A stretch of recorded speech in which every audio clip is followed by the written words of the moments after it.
You're listening to Polished Woman, only on LA Talk Radio. Hello, Polish women. Here we are again.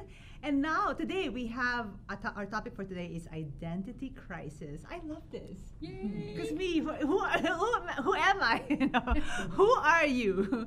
This is a question seems like it should be simple to answer, but things like where we live, where we work, whether or not we're parents, or even who our parents are, can make answering it much more complex. Despite this complexity, though, it's important to be able to claim something and say without a doubt, this is my identity.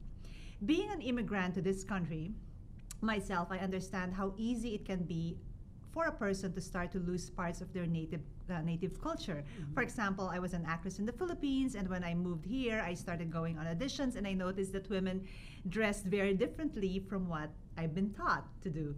There I was in a skirt and blouse with high heels and jewelry and overly made up, and many of these other women were in much more casual clothes, fresh faced. This probably seems like such a small thing, like no big deal, just change what you're wearing to fit in. But in a lot of ways, it's those small things that end up making the biggest impact, because before you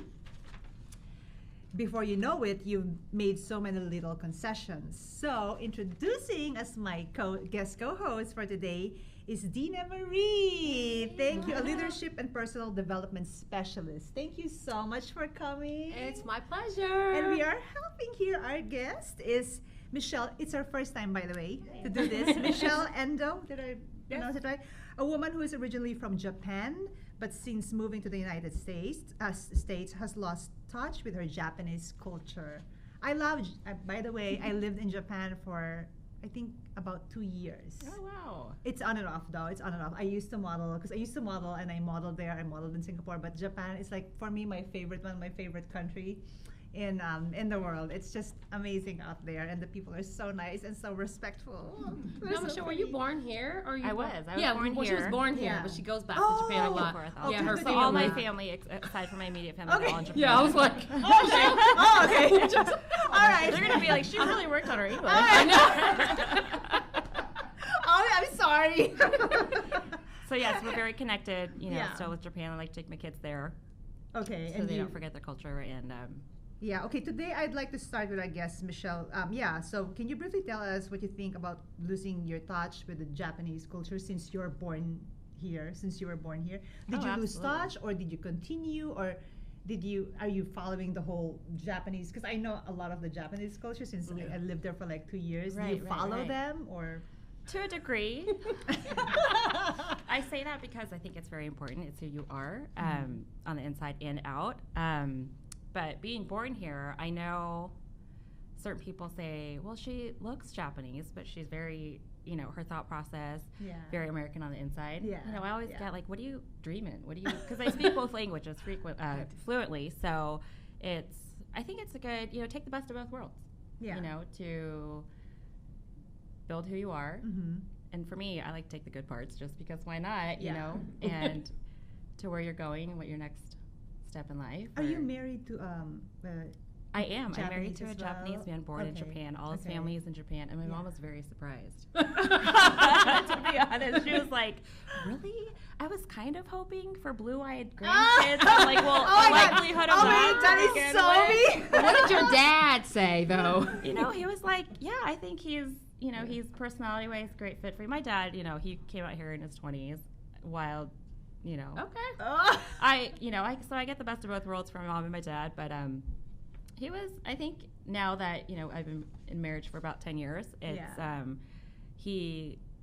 and as he gets older and he's retiring, he likes that what he was born as, and as a Japanese person is he likes that it took me back. You know, he was Yes, very okay. optimistic and very open to my decision. But I hope he is he's happy happy. with my I mean, she decision. has 3 beautiful, amazing know. children.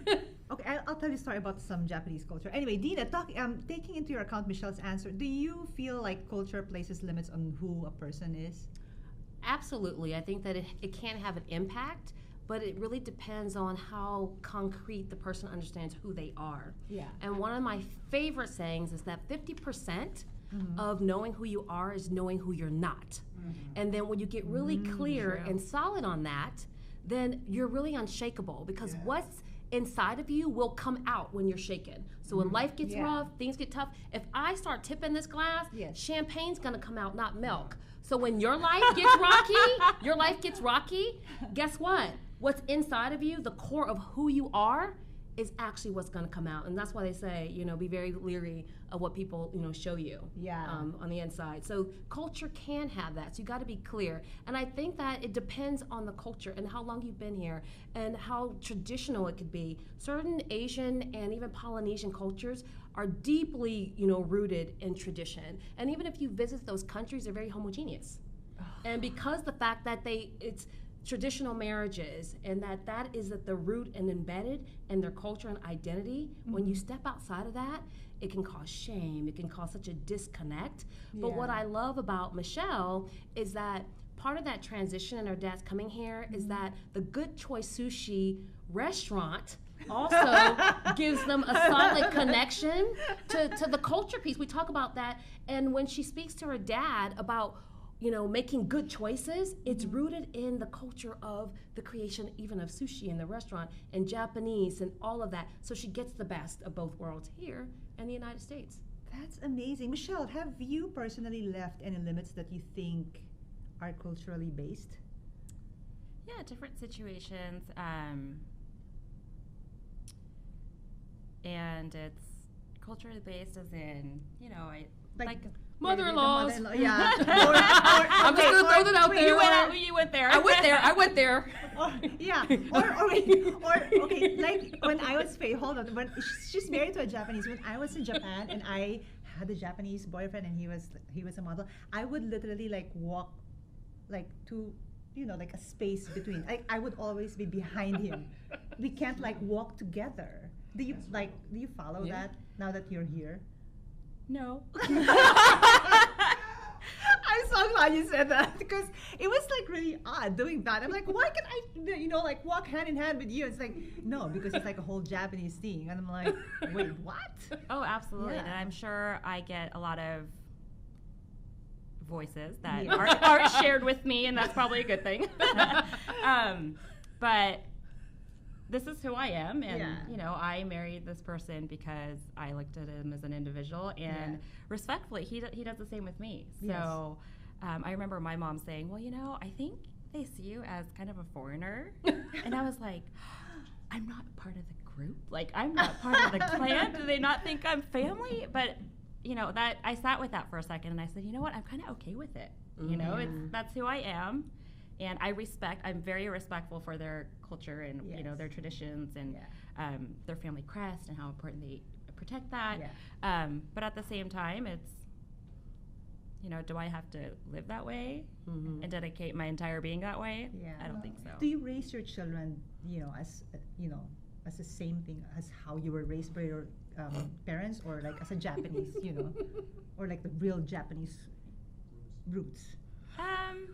Or you're very American? See, I don't know what's very American and what's very Japanese, so that's a difficult question to answer. Okay, but, I take the best. Seems so different.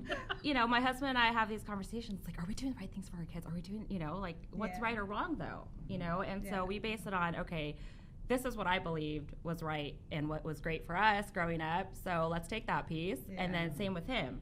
We kind of merge that together, come to a happy medium and say, okay, this is how we're going to address raising our kids, how our household is run, how our business is run, such and such. So I think I'm not one way or the other. Wait, I heard that she has, you told me that she has a restaurant, right? Yes. Okay, this is interesting. And where did it come from, though? They bought it from her dad. Oh, you bought it from your dad. So is it like a restaurant? It's a sushi? Yes, so 2 locations. We have to go. When I say the best in the world, I'm not even a big sushi eater. I actually ate sushi there. No. Oh my gosh. Oh, what is it? Good Choice Sushi by the sea. So right there on how do you how is that? How is it maintaining a business and then having kids and then working with having a husband and then dealing with people in your business, dealing with people like manager and the waiters and whatever, the whole staff. It's that's my day to day. So I can't She's so relaxed. I can't tell you how hard it is or how easy it is. Or of course there's difficult times. There's good days where there weren't any waves created or fires to put out. But I feel like I have 40 kids,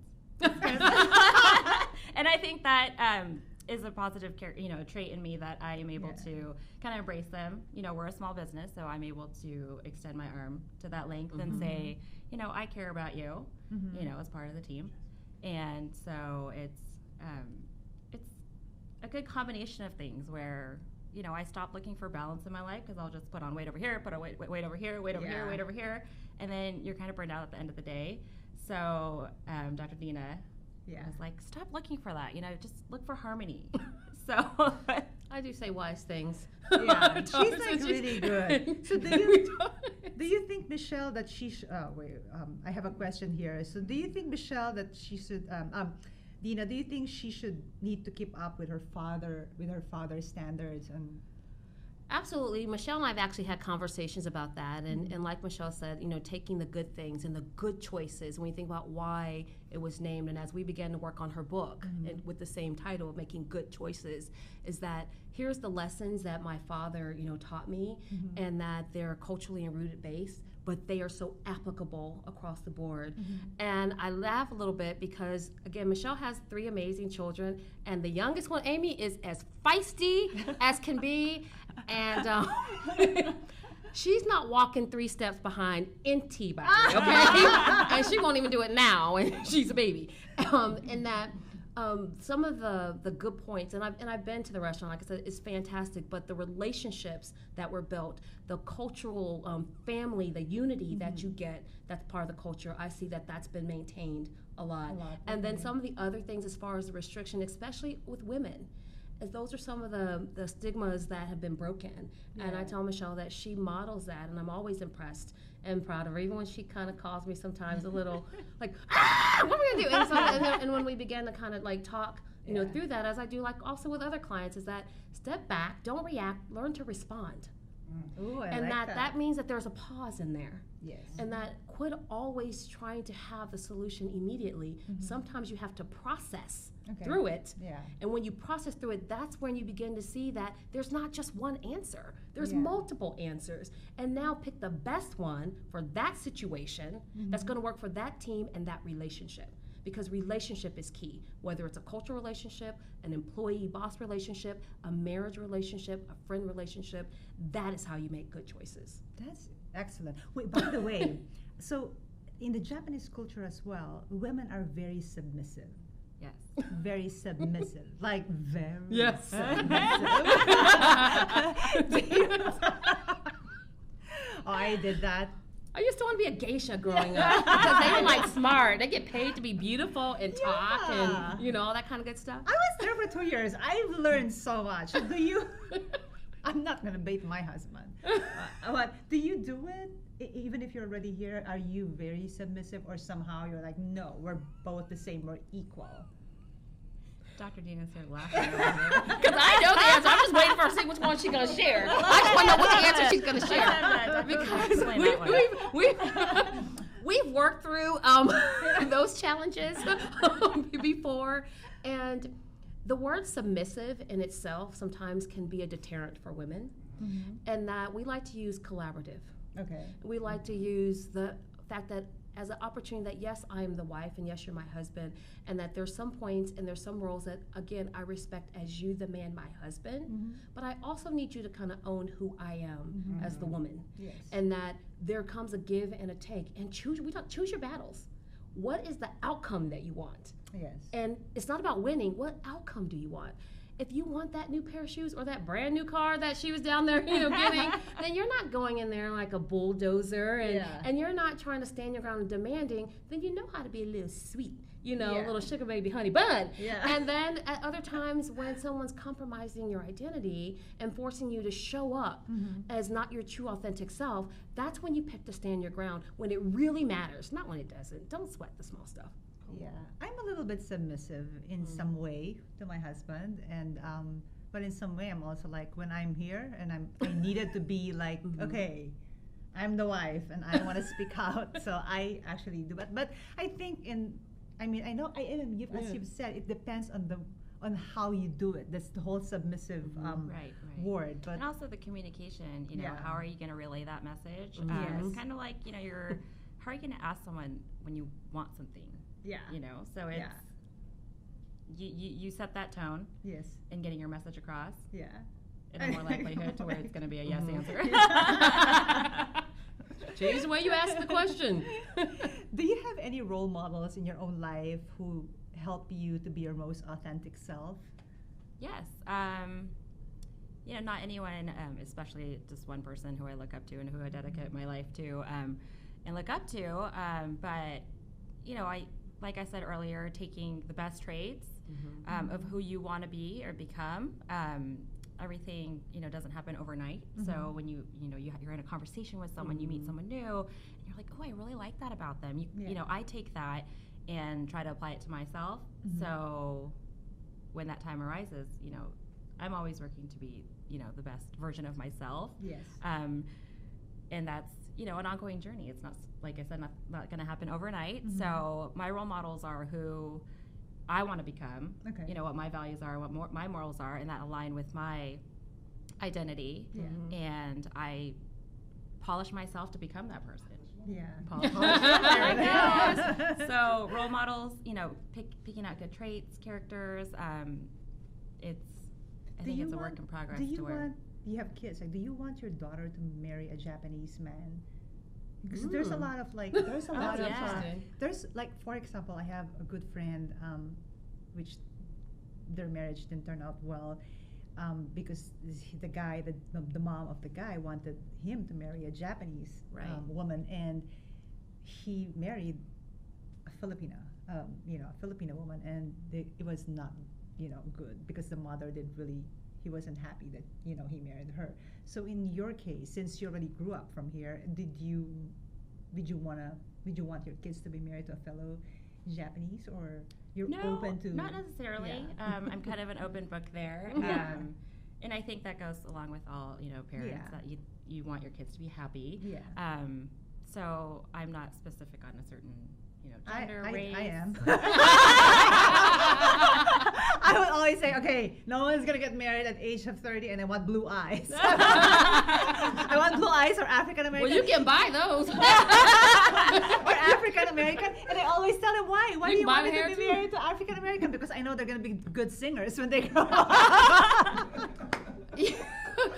Okay, I lip sync and backup dance, but singing is that's it. No, everyone is like a good singer. No, I just thought because we're beautiful and fabulous. I mean, that beautiful cocoa butter. Come on. I thought that's where we were going. I know, crazy rich Asians. I'm not gonna watch that. By the way.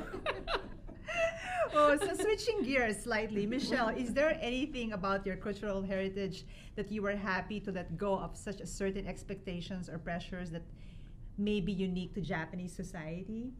I'm sorry. Is there about your cultural heritage that you were happy to let go of, such as certain expectations or pressures that may be unique to Japanese society? I think that's probably a question for my parents. Overall, it's like maybe they let go a long time ago. She's like, no, she's not doing that. Did they or did they not? I don't know. I never really felt the pressure of expectations, and I know, especially in Japanese, culture, it's a lot of pressure, a lot of expectations, which I feel like I haven't been really hounded on with. So. That might have. So I feel like I set my expectations high, and so I know a lot of times close friends in my family, my mom especially, is like, why do you do that? Like, you're just, like. She doesn't stop. I wonder, like, sometimes, Michelle, I'm like, I'll get a text, or I'm like, what are you, didn't you just not, like, work? I saw you taking the kids to school. You were doing this. You were volunteering. You were doing a nonprofit.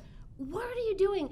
And that Michelle, who took one of my first masterminds, the 15 Invaluable Laws of Growth, she would go, is there not more homework? Can you give me some more stuff to do? I'm like, no. Like, this is it.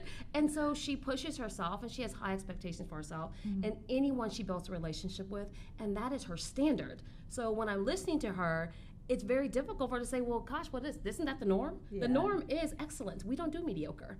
And that's kind of like the feeling that you get when you're around Michelle, is that excellence is the standard. It really is. Dina, do you think that family connections and support are necessary for a person to maintain a cultural connection? Absolutely, but there's some of my family that I really want to lose that cultural connection. But I just that's another show. That's another show. But yes, I actually do, because again, to really get a clue and a good idea of who we are, we have to really understand where we've come from. Yeah. What's our DNA? That's why everyone's doing those like DNA tests and 23andMe and this and these biomes and where do my blood come from? What percentage am I? And that I've had some friends who I thought really were concrete and they seem to be very strong, they're self-confident, but they were still saying that I still didn't really get where I came from. And by doing those tests, it just opened up another door for them. And so when we think about our family relationships and our cultural identity, it really is key to know that, you know what, my grandfather was this, and here's what they valued, and maybe this explains why I do this today and why I expect to be done this way. Because sometimes we don't get it. We're like, why do I like this? Why do I want to do this? Yeah. You know, where does this come from? And you can't see anyone in your immediate vicinity where that, is replicated. So when you get a clear idea of your history, then you really can forge a great past for your future, present for your future. What can you advise people out there, or especially women who moved here and who tries to be so Americanized, right? They try so hard, and most of them do. They, like, for example, they came from Asia. In Asia we eat freaking rice, like rice to death. I like rice with a little sugar and then on when it. you move here, you're all of a sudden like, oh, I only want some kale or quinoa, and and I'll just have shake, where you can really you can have tomato juice, orange juice, or whatever. But like, what can you advise them? Like, do you have to be hypocrite that way so just you can fit in the society of the whole, Absolutely not. And this is why I founded the Lead Her Shift movement, to change the way we think about ourselves as women and how we respond as leaders, as wives, as mothers, is that we have to make the shift ourselves and get really clear on who we are, and that I am perfectly flawed, and I'm okay with that. I love me, and if you do, that's a bonus. Yes. And so that's so true. That's that part is when we learn how to love ourselves and not feel guilty about that, we won't feel forced to have to fit in, because what we're looking for is acceptance and love. But until you can love yourself, no one else can, because you haven't taught them how. That's so true. No, this question is for both of you. Speaking of cultural and society expectation, what's one thing that each of you wish you could do that up until now you haven't done because you think society of your family may not approve? You want me to go first? Okay. My secret job is to be a bartender. Wait, I want to go to bartender school. and I would make a great bartender. The advice and they even get the tips. And then when I've said this to high end though, high end. And that when I shared this, like, gosh, I would love to do that, and it becomes like, you have a PhD, you can't do that. You're too smart. You've done that. You've done all these things. You can't do that. That's beneath you. No, it's not. It isn't. But I get, and trust me, I was just talking about it this last weekend. Yes. And the same feedback is that your stature is related to your occupation and your position instead of your passion. And sometimes you don't do that. And so do I want to do this maybe for the rest of my life? I don't know. But would I love to spend some time being a bartender?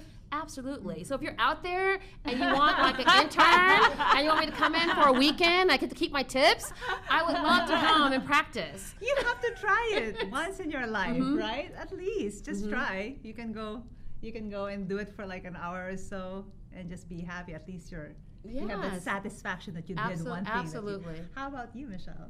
I don't necessarily think something that holds me back because of, cultural differences or so forth, but I think a lot of people around me would be like, oh, Michelle would want to do this or do that. Because why not? You gain experience, you gain hands-on experiences, you're there, you're in the grind. I wanted to be a grocery store bagger. And I think that comes now to where, so I kind of was really happy about when now in Orange County, you got to bring your own bags. I'm like, oh, I'll bag it. I got this. I bag my own. But then you're like, in your mind, you're shifting from like, okay, well, this is going to go in the fridge. This is kid stuff. This is, boom, boom, boom, boom. So that helps me to organize and categorize. And that goes, to my file cabinets now. And so I love doing that. I do. And the guy goes, I want to do my own because I sort them, I stack them. I love that. And people would think if I wanted to do this for a profession that I didn't have expectations for myself. Right. And they would say, you've done all these things, you can't do that. I mean, right? Right. High achievers that want to be baggers and bartenders. But just what about you? Yes, what about you? Well, I've always wanted to be a dermatologist. And you have beautiful skin. I was like, yes, I can see If that. I swear, if I was not like in the show business, and if I was like a book smart, which I'm not, if I would love reading, I would have been a dermatologist. Yeah. Yeah. Okay. So, do you have any advice, Dina, coming from you for all these women out there who just came in here from all over the world, and America is the place to go, and they all want to be here. Right? Yes. Is that one of the key things of owning your space is knowing who you are. And when you get really clear about who you are, then you can begin to be confident about what you do, and you can begin to build consistent actions to achieve your goals. So to be clear, confident, and consistent, that is the greatest advice. So if you don't have the first one or any of those, then start to work on that and choose one thing in one area to start. And if you want to talk to Dina, you can find Dina. Yes, you can find me. She's so nice to talk to her, by the way, right? Yes, but Jessica has an in route. You can book some time. But you can follow me at Dr. Dina Speaks on Instagram and Twitter, and also on Facebook. You can also catch my show, Get Real with Dr. Dina, Sunday nights on LA Talk Radio at 6 p.m. Yes, and you have a book, right? Yes, I do have a book. Yeah. 26 affirmations to activate the intentional leader within you. Your restaurant. And your restaurant? Yes. Where can they go? If you're in Orange County, come visit us. We have our flagship location in Laguna Niguel and another location, Data Point, overlooking. But you have two? Yes. What the heck? I'm always there. Good Choice Sushi, Good Choice Sushi by the Sea, Instagram and Facebook. Oh. And they actually do parties. You do parties. Oh my gosh. Oh, I love this. I Yes. love this. Okay, advice. The best thing that you can strive to be is your most authentic self. Who this is and what you want may change as you get older. Oh yeah, it does change. And have different life experiences. Rather than fear that change, embrace it and explore it. There are no self-replacement. Do not change who you are just because you are in a different place. So you can blend in. No. Instead, improve yourself and be a better person because of what you have learned from this situation. Be who you are with self-reliance. Tip of the day, be who you are and use those unique characters you have to meet new people, achieve your dreams, and be loved by everyone in your society. Yes! Thank you so much. Thank you. And cheers. Don't forget to give love to everyone, to the first person that you see today after watching the show. Thank you so much. You're listening to Polished Woman, only on LA Talk Radio.